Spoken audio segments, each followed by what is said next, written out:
Another crazy day for the stock market. Stocks staging a huge comeback early on. Then, in the last hour of trading, the rally fizzled. The Dow finished the session down 205 points. The major averages are down 6 days in a row. So, again, have we hit a bottom yet? Or is there more trouble to come? Still with us, Jim Frischling, Hillary Kramer, and Chad Morganlander. Boy, people looking at their portfolios, guys. $2 trillion in market value destroyed since last Friday. Hillary, again and again, you got to say to yourself, something weird is really going on. When you see a JP Morgan Chase lose, $30 billion in 5 minutes in trading yesterday, vaporize, and then get it back, something else has to be going. It seems to me going on. I totally agree. Look at Apple yesterday. It went down to 92, then it was green. I mean, it's just, and of course it had a decent day today, and everyone was binging on growth stocks today, whether it was eBay or Facebook or Netflix. But the answer is yes, it's something odd is going on, but again, it doesn't come down systemically to the U.S. market, the U.S. economy. That's the good news. But if China really is a house of cards, I have to admit that will impact us, but hopefully that's what the market is pricing in right now. And ultimately, money's going to flow into the United States because everyone's going to look that's a question people want to know, Chad. Is China, crouching fraud, hidden crash right now? I mean, well, look, I know that's stretching a metaphor, but really, I mean, is China? Some people are saying, yes, China's in crash mode. You don't have to go down that road. But what you could say to yourself is it? Do you think it is? The market is resetting growth expectations in China.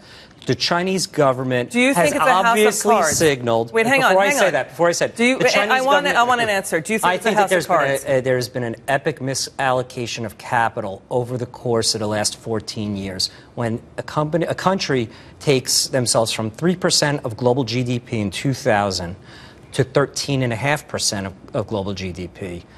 There's something that's going to affect the growth trajectory and the demand curve, which you've seen in oil, hence the reason why oil went from $25 a barrel to $150. Right, understood. So China essentially is a Potemkin country. I think they pulled in a lot of commodities to build out. By the way, all that government spending does get added into its GDP growth rates, right? So, the question again and again, I got to ask you guys, I mean, is it enough that profits can cushion all corrections when you have this wave of problems hitting our shores? I mean, the ghost cities in China, by the way, were a tell some time ago that there was problems brewing. Yeah, we know Jim Chanos talked about it. I don't think this sell-off should be themed as this is unacceptable and that this shouldn't happen. China, the second largest economy in the world, is certainly is crumbling right now.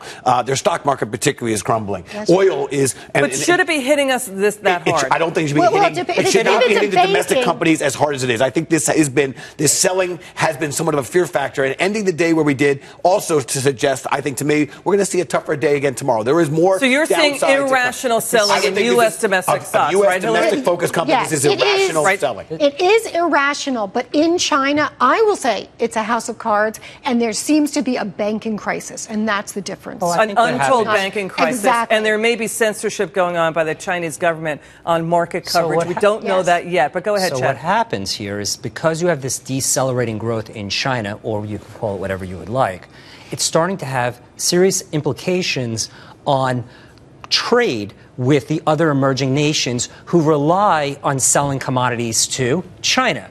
Hence the reason why you're seeing, like we started with this conversation at the beginning of the show, credit default swap spreads widening out, and selling pressure, electronic selling pressure. Because so that's a global growth issue. I'm not buying this whole story. Yeah, the S&P gets half its revenues from, emerging markets and from Asia. No, they don't. You know what? That's so simplistic, and it so underestimates the hedging operations that Caterpillar would have, or the currency guys who are sitting on those desks at those companies dealing with the downturn and the currency trades. U.S. multinationals, their exposure to China is roughly 2% of net earnings. There you go. That's the number we should take a hold of, 2% of net earnings. Thank you. So smart again.